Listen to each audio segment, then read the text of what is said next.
Oh, I do what's necessary. It's like a Mary Poppins. It does a little bit. Yeah. No, stop.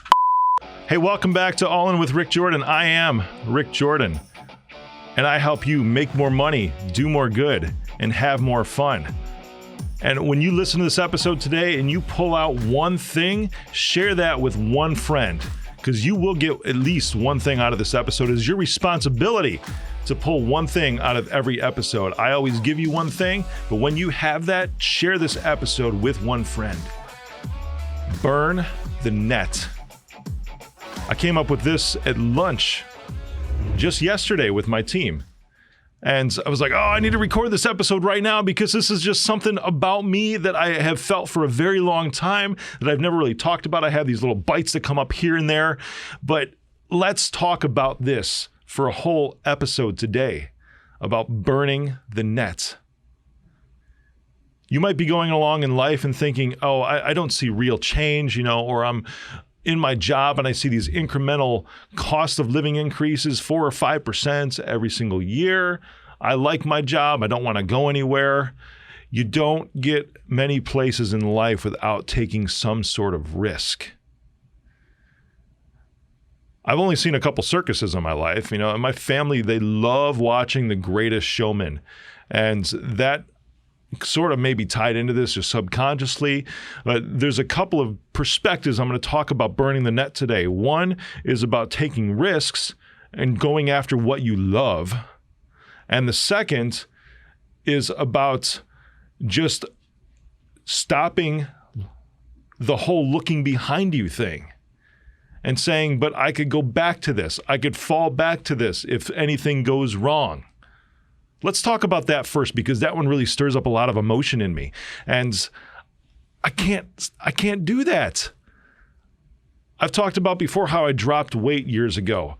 And I know people that will say, I just lost 10 pounds, or I just lost 20 pounds, and I dropped a pant size. I dropped 2 pant sizes. I dropped a dress size. I dropped a shirt size. You know what? I dropped a bra size. Cool. Great. But they still hang on to those old clothes, thinking, if I ever put this back on, it's okay because I have the clothes to match. But why would you want to go back to that? Well, you're saying, it's okay. This job that I have right now, that's cool. I've got a good relationship with my boss. That's awesome. But I'm going to go after this one thing and pursue this thing, or I'm going to go to school for this or learn some new skills and go after a different career choice. And you're thinking, no worries. I can go back to this other job if it doesn't work out. Stop looking backwards. The only way to keep rolling on in life is to keep your head forward. You want to be able to look behind you and say, wow, I was really horrible there. I was really great there. That's great. Let's talk about that for a second here, because whether you did something really crappy or you did something really amazing, don't dwell on either of those forever.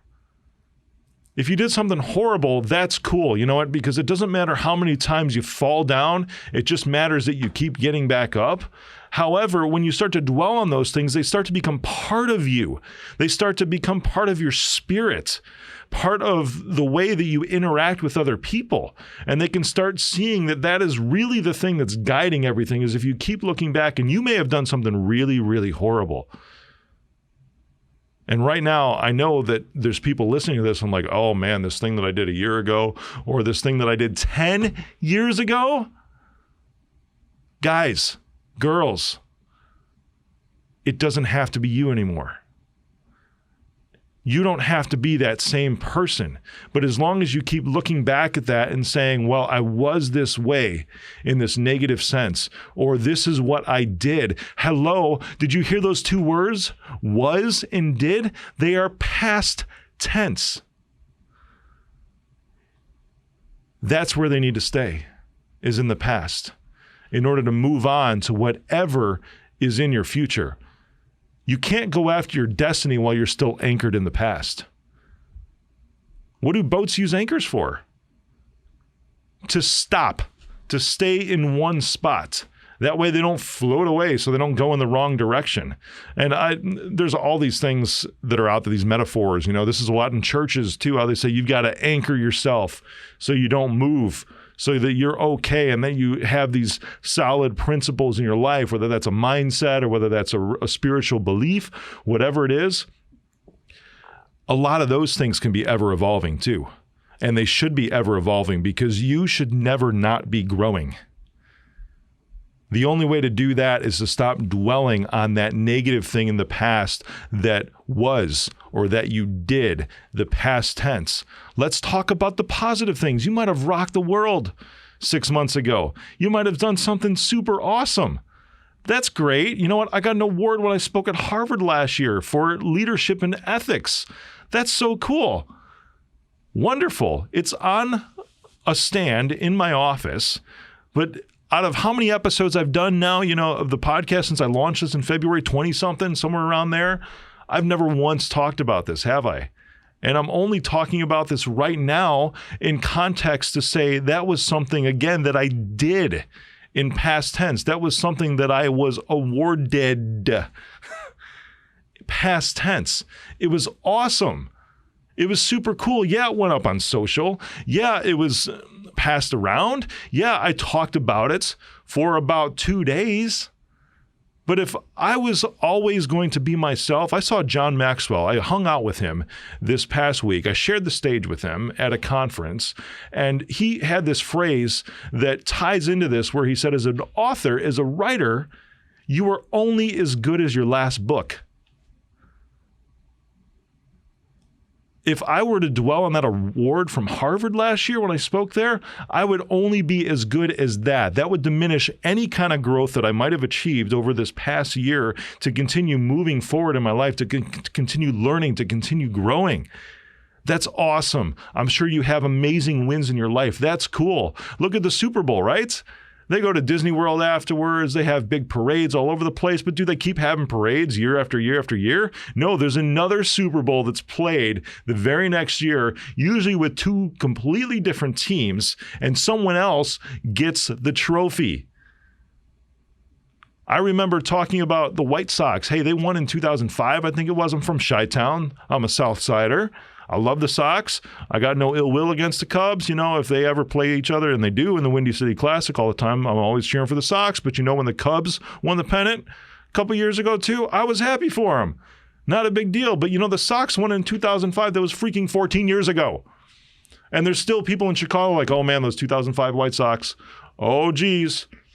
And they're still talking about the Cubs. People are still flying the W flag for the Cubs. That came about when they won the pennant years ago. Guys, it's in the past. Just like my award at Harvard is in the past.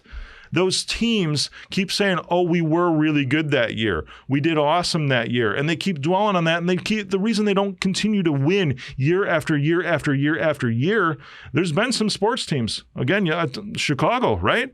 Bulls, 2 3-peats. With Michael Jordan, Scottie Pippen. Oh my Lord, that was when I stopped watching sports, was after that second three-peat, because I'm like, there is no team in any sport that's ever going to be like this again. And there still isn't. There is nobody that's been able to repeat that. When somebody comes around again, or a team comes around again, you know what? I'm going to dive back into it. Because even the Bulls are like, oh, we were really good back then. Those guys don't even play anymore. They're out there doing other things and making billions of dollars doing other things, like in branding and licensing and all this other stuff. Why? You know what? Because they moved on too, and they kept growing. They're not just dwelling on those rings that they achieved back in the 90s. We're talking 20 years ago, people. Shaq was amazing too. That dude, you know what he got into? Real estate investing. His net worth is over $1 billion now. He didn't get that playing basketball. If he would have stayed there, he would have only had maybe like 100 million rather than $1 billion. Like, oh, well, 100 million's great. I've had people tell me that kind of stuff too. It's like, oh man, you did really, really good. I think you're good, man. You're set. You can just stay right where you're at. Why do you want to go after more? Because I don't want to stop growing. That's why.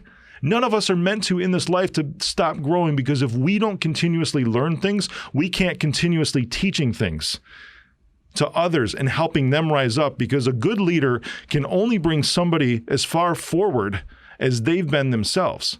They can't lead you beyond where they've been. That's the crazy thing. So when I'm talking about bad things and good things in your past, don't dwell on either of those, because it's going to hold you back. Burn the net. Let's talk about taking risks. I've got this event that's coming up, and those who have put events together before, large-scale events, you know how much it costs to run these things. I'm talking 7 figures to put into these events, and it's a big risk. But the thing that keeps driving me forward, that keeps pushing me to say, you know what, I'm all in. That's the name of the event, by the way, the All In Growth Conference, All In Growth Conference. See the theme here? I'm already thinking past that. It's a huge risk, and I'm already thinking about that in the future as if it's done and gone. Huge success, because I know I'm putting everything I am into this. I'm taking a risk, because everyone will look at me and be like, well, why are you risking literally everything by doing this? Well, because I have to. That's the only way to do this. I burn the net. We have to go after this, because this is what I know that I'm meant to do. And there are people that are going to come into this event that are going to have their lives changed, that are going to see things break open in their lives like they never have before, because they were just sitting in these seats. They're going to hear from people that have been places that they want to go. These speakers, these leaders can bring them to that point because they are there themselves. I've said this before in other episodes, is only find a coach or a mentor, somebody that you want to listen to, that continuously grows, that continuously evolves. Because when you find somebody that just stops at a certain point, sure, they can get you to that point, but you will eventually grow out of them. Unless you just want to go as far as they did, that's it. You know, a really good teacher wants you to surpass them, yes. But I think that whole thing is kind of a farce too. Let me give you an example, right? I had a mentor of mine last week that I caught up with, Gary Pica, amazing dude, really amazing dude. At this event, we both spoke at this event, and he's somebody in the past that has mentored me hardcore, and I learned a lot from him. Still amazing guy. There are still things that I can learn from him. But we're not doing the exact same things anymore. I have a podcast that's really awesomely successful. I'm super grateful for that, because this started as just an idea a couple of months ago, just something that would be fun to do, that would establish my brand, because I have things inside of me that just need to get out, that I have to say. And he looks at me and says, man, your podcast is really rocking. Can you tell me what you're doing and really how you've seen this kind of success? And can you help me get mine going? Because I do these things too, but I don't have that big of a reach. I don't have the reach that you do. Like, absolutely, man. So, you know, that whole student becomes the mentor thing, how it flips around. This is what happened in this instance. However, he is still growing in his area, in his specialty, in his niche, and I can still learn things from him because he's still amazing. The only way to stay amazing is to not stay in the past. You have to burn the net. You have to take risks. And this dude has taken risks too, which is really cool, because he acquired an ownership interest in an IT technology firm a couple of years ago. And this is important to me, because he's one that is still in this industry that I still have a business in, that continuously evolves and actually teaches what he's doing rather than something that he did. He risked a solid financial investment by placing his trust in this one person to try to accomplish a goal of continuously having insights into this industry. And then a couple of years later, that person that he bought the ownership interest of completely bought him out now, and he just remains on the board.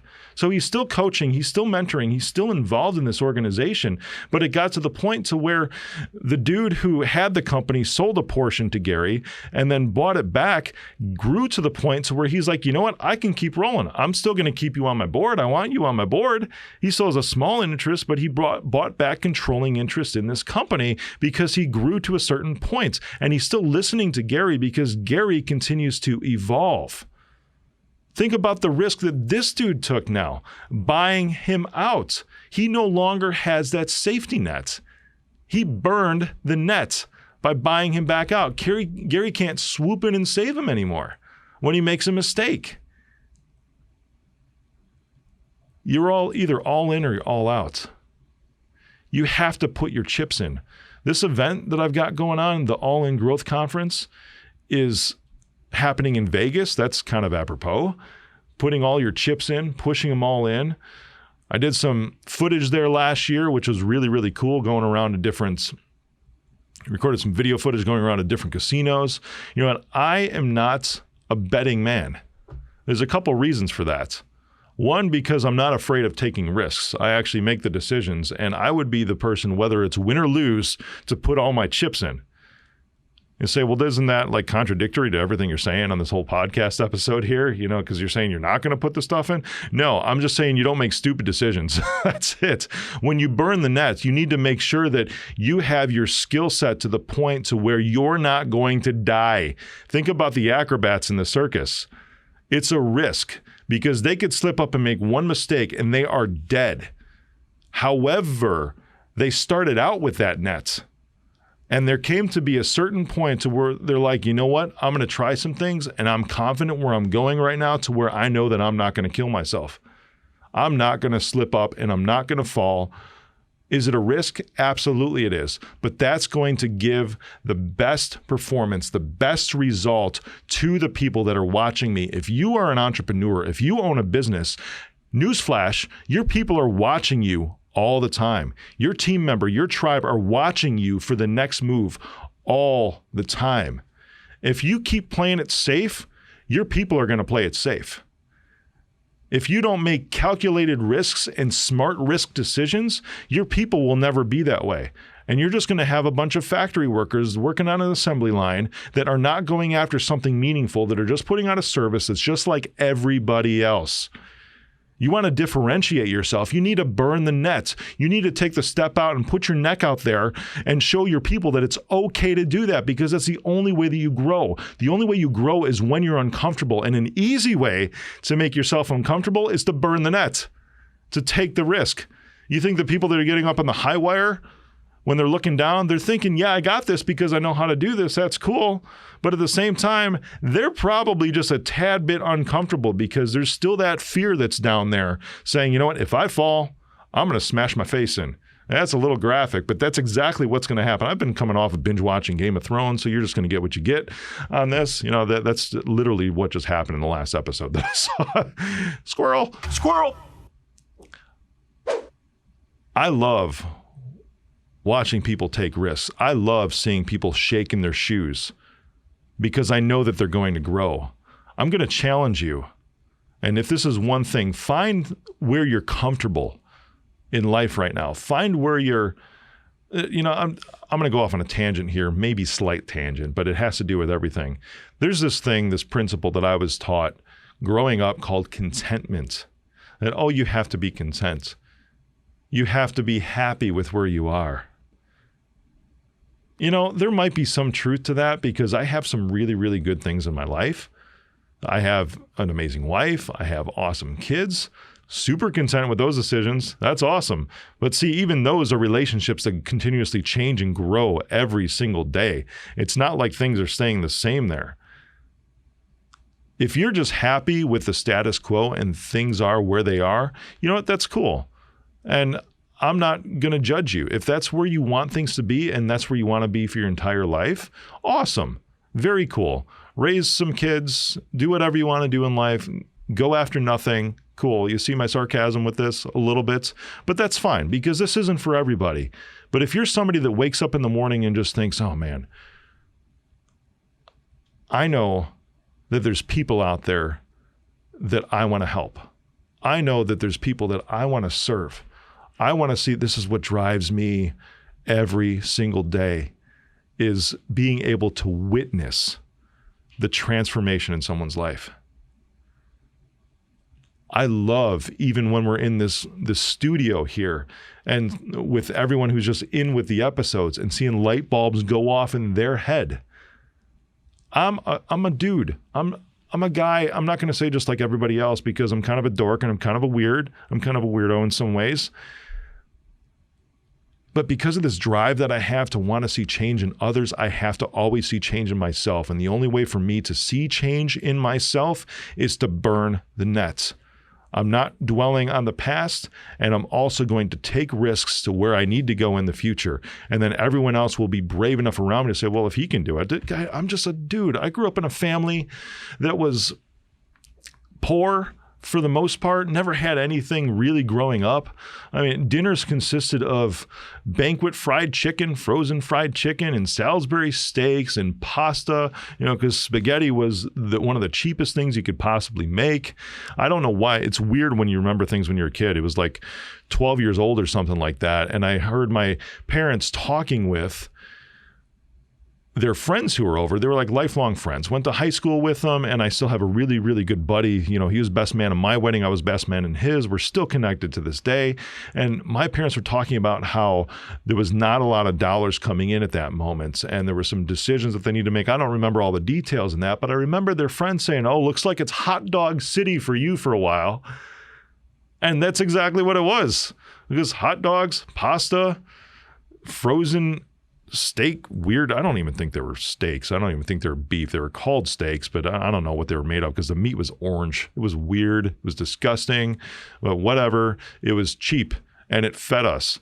I just made sure that I had 3 glasses of milk. That's where I got my protein so I could still grow all my other nutrients, all of that, even with dinner. Squirrel.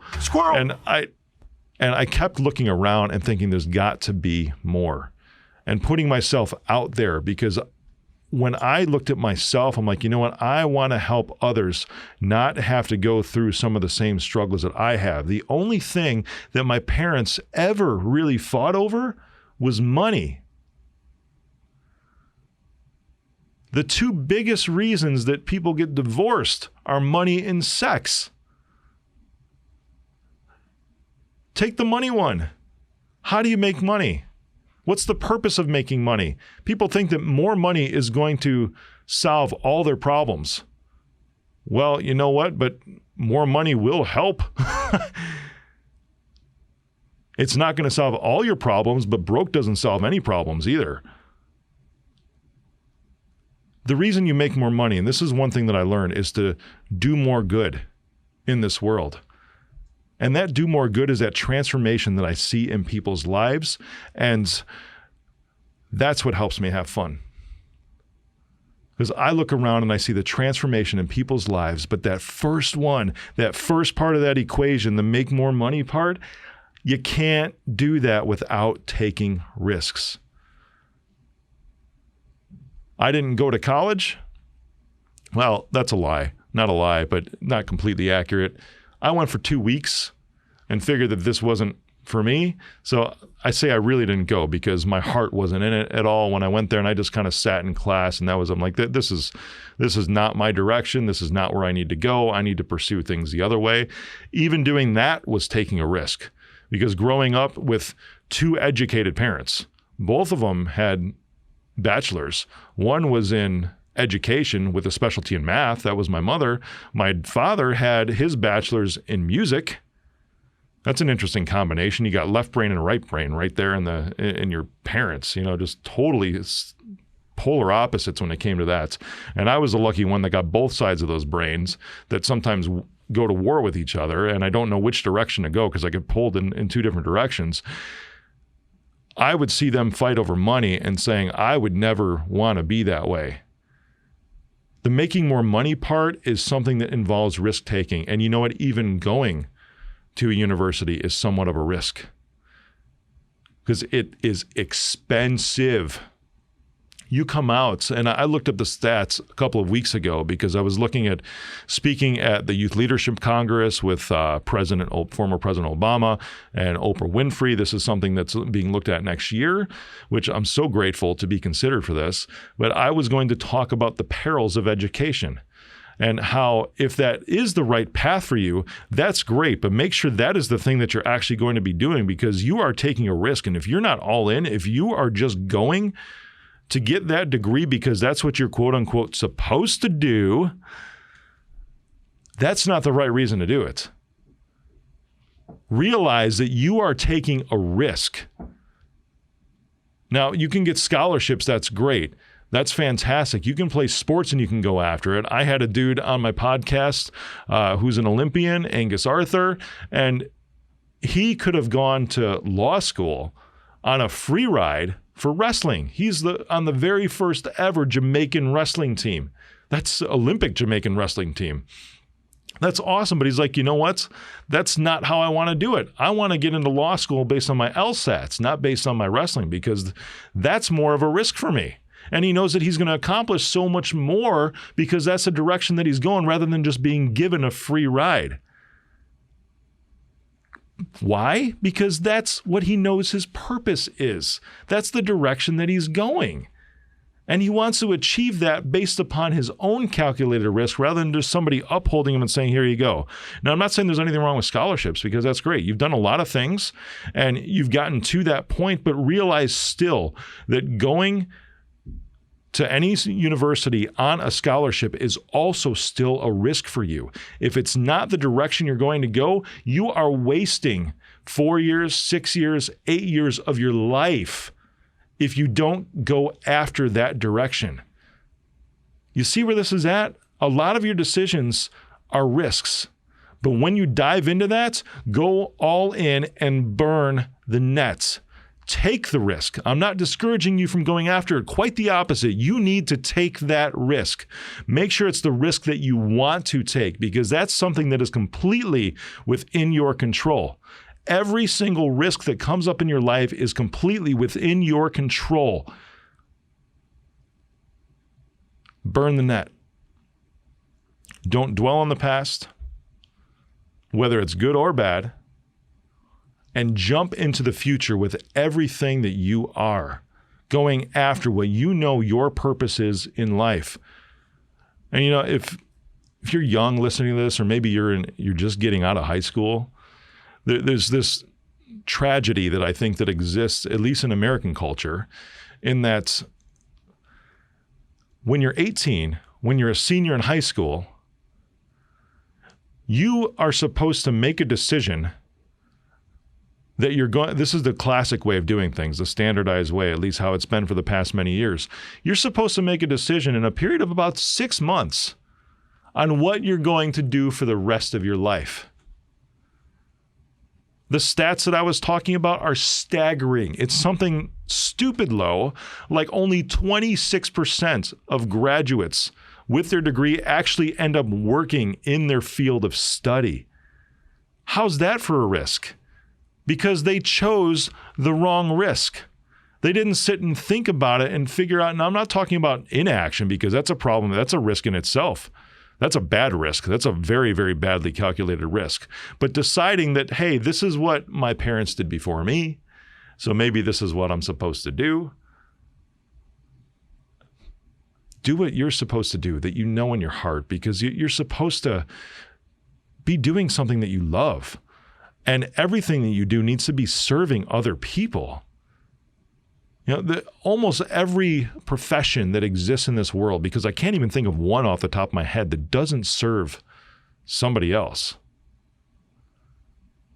But if you're just going into it thinking that this is just a job, this is just a paycheck, even when I worked at McDonald's, I went and worked at McDonald's. I started there when I was 15 years old. I got a work permit, and you know, I'm not going to say I flipped burgers. I was very proud to say that I didn't flip burgers because there was this awesome contraption. This is a squirrel that came down and like pressed the patties. It was called a clamshell grill, and there was silicone on top, and then it came down and pressed these patties. And I started out there working in the drive-thru, and then I worked in the grill area. I learned everything that there was about that job. Even if you're going to do something like that, know that you're serving other people. You know, also another example, I went to Disney World. I go there a lot every single year. I love Food and Wine Festival there. We're part of the Disney Vacation Club. It's super cool. Went to Disneyland for the first time in about 15 years a couple months ago when I was in LA for my movie premiere. And it was just a totally different mentality. All the cast members in Disney World are there to serve everybody else, versus in Disneyland, it seems like it's just a job for them. They're just there to collect the paycheck. They're not there to give you an experience, a good time. I don't even know why they work there. If you're not going to take the risk to jump into something wholeheartedly, then you don't have any business being there. And that's the straight truth. You need to jump into something that you're going to love, that you're going to need to go after, something that makes you uncomfortable, because that's the only way that you're going to grow. If you feel like you're in a dead-end job right now, hello, you are. You need to make the change, and that could be taking a risk. I started in business 12 years ago, right when my twins were born. And I'm not saying you have to be like me, but this is just what I knew that I needed to do. Because 6 years went by and I had this thought in my head that I needed to do this, but yet I still took the safe route. Everything that I've told you today has been learned through experience and hard knocks that I've had hit me in my life, because I've made some poor decisions also. But I've risen past them and gone beyond them, because these 6 years, I wish I could get those back. But you know what? I don't dwell on those. Now I just hit it harder, and I've caught up, and I've gone further than I ever did before. There's nothing like burning the nets than saying, okay, my division just got eliminated at the place that I was working at. I'm just going to go into business for myself. I just had 2 newborn twins. Don't know how I'm going to feed them. Don't know how I'm going to put a net roof over their head. But you know what? I'm just going to burn the net anyways and just go after this. That's how it's got to be. If there's one thing that you want to take away from this today, it's got to be that you need to look around you and realize that you need to be uncomfortable to grow. And the only way to do that is to burn the net. And if you're scared, good. That is a healthy fear. If you're not sure what's going to happen, awesome. That's the thrill of it. Yes, it's nerve-wracking. Every single decision that I make that's a risk is nerve-wracking, but that's also what drives me forward. As an entrepreneur, there's one single fear that always drives me, and I say this over and over again, is that's the fear of being broke again. Like I was before. Everybody who has a business, who doesn't work for anybody else right now, understands that, because they were in a position before where they had that safety net. They knew that they could go to work every day, and even if they performed only at about 70 or 80%, they're still above the line in where they need to be for performance, and still above the line compared to mostly everybody else that's out there. Just compare Disneyland and Disney World. Trust me, go to both in the same year. You're going to see the difference between the way that the people act, the cast members act. You can do that, and you can still have a secure job. You can still have a paycheck that comes in week to week. But is it really what you love? Is it helping you grow? If it's not, then you need to burn the nets. That's what I got for you today. Share this with somebody, because somebody needs it.